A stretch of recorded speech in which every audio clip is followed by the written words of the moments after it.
सतगुर रविदास महाराज के प्रकाश पुरब ਨੂੰ समर्पित डॉक्टर JS कैल साहब ਵੱਲੋਂ सीनियर आगू निर्मल सुमन जी,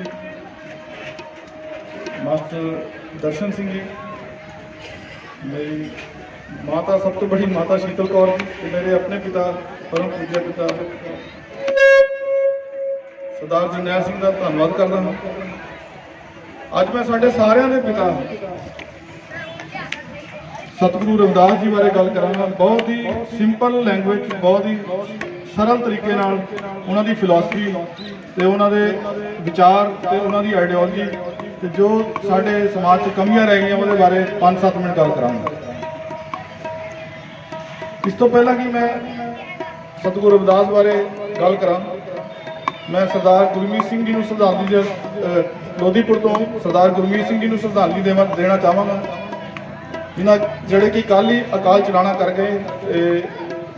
उन्होंने डॉक्टर रणबीर सिंह जो कि सरकारी हस्पताल आनंदपुर साहब च है, उन्होंने वर्गे पुत्र की बहुत अच्छी परवरिश की जी कि साड़ी समाज की नहीं पूरे इलाके की सेवा कर रहे।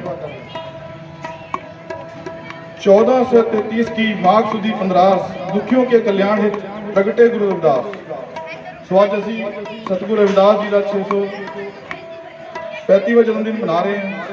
पहला असी 15वीं सदी उत्थे ले जाना चाहता थोनू मैं, जद इन्हां दा पैदा होया तद की माहौल सी। उस टाइम मुगलों का राज सी, मुगल तशद्दुदां कर रहे सी ते मुगल चाहते सी कि जिहड़े दबे कुचले लोग हैं उन्होंने असी मुसलमान बना सकें। उन्होंने जजिया टैक्स लाया। जजिया टैक्स आम जिहड़े गरीब घरां दे सी, गरीब तबका सी, वो नहीं पे कर सकता सी, इस करके वो परेशान सी। दूजा अटैक ब्राह्मणवाद का सी। ब्राह्मणवाद का इस तरह का अटैक सी कि उस टाइम आम जनता लई जीना मरना अपने कारज सवारने ये सारे इन्ने औखे हो गए सी कि जे कुछ भी करना सी कारज तो ब्राह्मण उहदा काफ़ी ज़्यादा टैक्स ले लेंदा सी, हिस्सा ले लेंदा सी।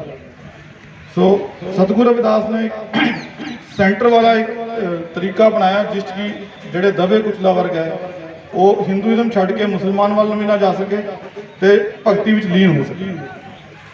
उन्हों का 15वीं सदी जो भगती मूवमेंट सी वो सक्सैस होने के 2 मेन कारण सी। पहली गल तो उन्होंने निर्गुण तरीके नाल भगती सिखाई। उस तो पहला सरगुण भगती सी। उहदे की सी कि जो आम इंसान है जे रब नाल जुड़ना सी तो उहदे विच एक मीडिएटर हुंदा सी जिहड़ा कि वो दसदा सी कि मैं ही तुहानूं तार सकदा हां, तुसीं मैनूं दो। भगत रविदास या गुरु रविदास इन्हों ने सब तो पहला निर्गुण तरीके नाल जिहड़ी भगती सिखाई, जिहड़ी कि उस तो बाद सिखिज्म का जिहड़ा बेसिक ते धुरा बनी। उस तो इलावा उन्होंने बहुत ही सरल भाषा में अपनी बाणी लिखी। पहला जो भी बाणी सी वो संस्कृत च हुंदी सी। उन्होंने इन्नी सीधी ते मिठी शब्दावली वरती कि सिखिज्म गुरु ग्रंथ साहब उन्होंने 40 शब्द जिहड़े हैं वो पिरो दिते गए। उन्होंने शोहरत इन्नी वधी कि जिन्ने भी राजे महाराजे सी मीराबाई तो लैके वो सारे ही उन्होंने भगत हो गए। काफ़ी लोग उन्होंने होर चेले बनने की कोशिश की। एक बार की मैं थोड़ा स्टोरी दसदा कि एक राणी सी जलनबाई, वो जा रही थी तो उधर गुरु रविदास का कीर्तन चल रहा था। उन्हें कहा कि मैं गुरु रविदास जी को मिलना है तो नाले इन्हों की शागिर्दी लेनी।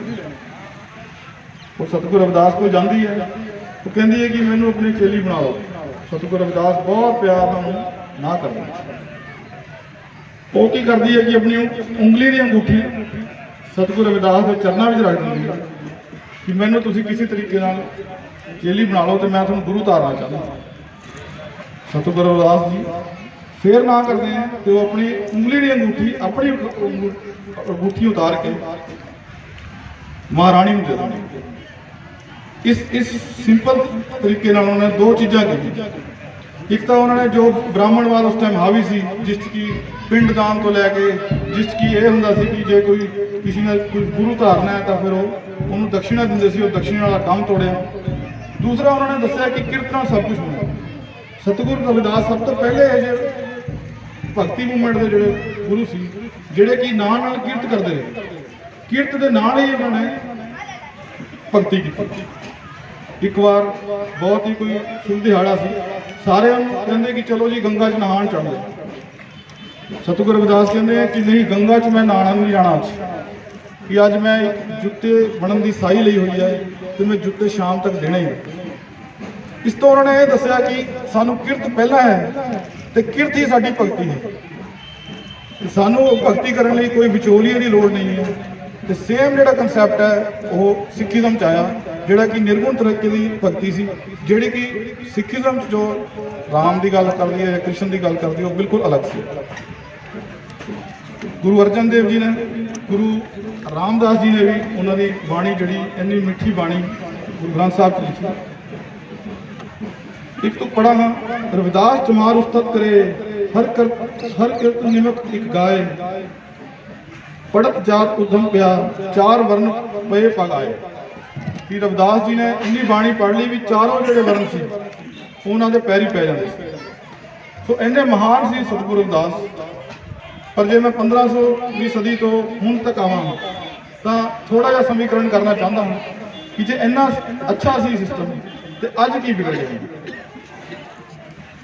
ਕਿਉਂ ਉਹ ਸਤਿਗੁਰੂ ਰਵਿਦਾਸ ਜਿਹਦੇ ਕਿ ਰਾਜਪੂਤ ਤੋਂ ਲੈ ਕੇ ਬ੍ਰਾਹਮਣ ਤੋਂ ਲੈ ਕੇ ਰਾਜੇ ਸਭ ਚੇਲੇ ਸੀ, ਕਿਉਂ ਅੱਜ ਸਤਿਗੁਰੂ ਰਵਿਦਾਸ ਦੇ ਜਨਮ ਦਿਹਾੜੇ ਤੇ ਕੁਝ ਹੀ ਜਿਹੜੇ ਸਮੁਦਾਇ ਹੈ ਜਾਂ ਕੁਝ ਜਿਹੜੇ ਵਰਗ ਹੈ ਉਹੀ ਉਹਨਾਂ ਨੂੰ ਪੂਜਦੇ ਹੈ ਤੇ ਬਾਕੀ ਉਹਨਾਂ ਨੂੰ ਛੱਡ ਬੈਠੇ। ਅਸੀਂ ਸਾਡਾ ਵਰਗ ਬਾਕੀ ਜਗ੍ਹਾ ਜ਼ਰੂਰ ਜਾਂਦਾ ਹੈ ਪੂਜਾ ਕਰਨ, ਪਰ ਉਹ ਅੱਜ ਕਿਉਂ ਨਹੀਂ ਆਉਂਦੇ? ਇਹ ਬਹੁਤ ਹੀ ਸਿੰਪਲ ਕੁਐਸਚਨ ਹੈ। ਇਹਦਾ ਵੀ ਜਵਾਬ, ਦੋ ਜਵਾਬ ਨੇ ਇਹਦੇ। ਇਹਦਾ ਜਵਾਬ ਬਾਬਾ ਸਾਹਿਬ ਨੇ ਦਿੱਤਾ ਸੀ। ਬਾਬਾ ਸਾਹਿਬ ਅੰਬੇਦਕਰ ਜਦ ਅਮਰੀਕਾ ਗਏ, ਉੱਥੇ ਲਿਖਿਆ ਹੋਇਆ ਸੀ ਇੱਕ ਲਾਇਬ੍ਰੇਰੀ ਦੇ ਵਿੱਚ ਵੀ ਜੇ ਤੁਸੀਂ ਸਾਰੀ ਉਮਰ ਜੀਣਾ ਚਾਹੁੰਦੇ ਹੋ ਤਾਂ ਲਿਖਣਾ ਸ਼ੁਰੂ ਕਰ ਦਿਓ। ਤੁਹਾਡੀ ਲਿਖਤਾਂ ਲੋਕ ਪੜ੍ਹਦੇ ਰਹਿਣਗੇ ਤੇ ਤੁਸੀਂ ਸਾਰੀ ਅਮਰ ਹੋ ਜਾਓਗੇ। ਬਾਬਾ ਸਾਹਿਬ ਨੇ ਉਹ ਲਾਈਨ ਕੱਟਤੀ ਨੀਚੇ,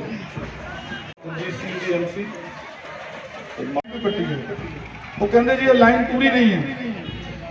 ਜੇ ਤੁਸੀਂ ਸਾਰੀ ਉਮਰ ਜੀਣਾ ਚਾਹੁੰਦੇ ਹੋ ਤਾਂ ਕੇਵਲ ਲਿਖਤਾਂ ਨਹੀਂ ਹੋਣੀਆਂ ਚਾਹੀਦੀਆਂ, ਉਸ ਤੋਂ ਇਲਾਵਾ ਜੋ ਵੀ ਲਿਖਤਾਂ ਹੋਣਗੀਆਂ ਉਹਨਾਂ ਨੂੰ ਬਾਰ-ਬਾਰ ਪੜ੍ਹਿਆ ਜਾਏ ਤੇ ਉਹਨਾਂ ਤੇ ਅਮਲ ਕੀਤਾ ਜਾਏ। ਤਾਂ ਕਿਤੇ ਨਾ ਕਿਤੇ ਸਾਡੇ 'ਚ ਕੁਤਾਹੀ ਹੋਈ ਹੈ ਕਿ ਰਵਿਦਾਸ ਜੀ ਦੀ ਬਾਣੀ ਜਿਹੜੀ ਗੁਰੂ ਗ੍ਰੰਥ ਸਾਹਿਬ ਦੇ ਵਿੱਚ ਲਈ ਗਈ ਉਹ ਅਸੀਂ ਕਿਸੇ ਤਰੀਕੇ ਨਾਲ ਉਹਨੂੰ ਅੱਛੀ ਤਰ੍ਹਾਂ ਪ੍ਰਮੋਟ ਨਹੀਂ ਕਰ ਸਕੇ, ਜਿਸ ਕਰਕੇ ਕਿ ਗੁਰੂ ਰਵਿਦਾਸ ਦੀ ਬਾਣੀ ਥੋੜੇ ਬੰਦਿਆਂ ਤੱਕ ਹੀ ਰਹਿ ਗਈ, ਗੁਰੂ ਰਵਿਦਾਸ ਦੇ ਭਗਤਾਂ ਤੱਕ ਹੀ ਰਹਿ ਗਈ। ਬਾਕੀ ਸਮੁਦਾਇ ਇੰਨੇ ਜ਼ਿਆਦਾ ਉਹਨੂੰ ਪ੍ਰਮੋਟ ਨਹੀਂ ਕਰਦੇ। ਉਸ ਤੋਂ ਇਲਾਵਾ ਉਹਨਾਂ ਨੇ ਬੇਗਮਪੁਰਾ ਦਾ ਕਨਸੈਪਟ ਦਿੱਤਾ। ਬੇਗਮਪੁਰਾ ਉਹ ਸੀ ਜਿਸ 'ਚ ਸਾਰੇ ਖੁਸ਼ ਹੋ ਸੀ, ਕੋਈ ਜਾਤ ਪਾਤ, ਊਚ ਨੀਚ, ਅਮੀਰ ਗਰੀਬ, ਕਾਲਾ ਗੋਰਾ, ਕਿਸੇ ਵੀ ਪੋਲੀਟੀਕਲ ਪਾਰਟੀ ਦਾ ਹੋਵੇ, ਸਭ ਬਰਾਬਰ ਸੀ।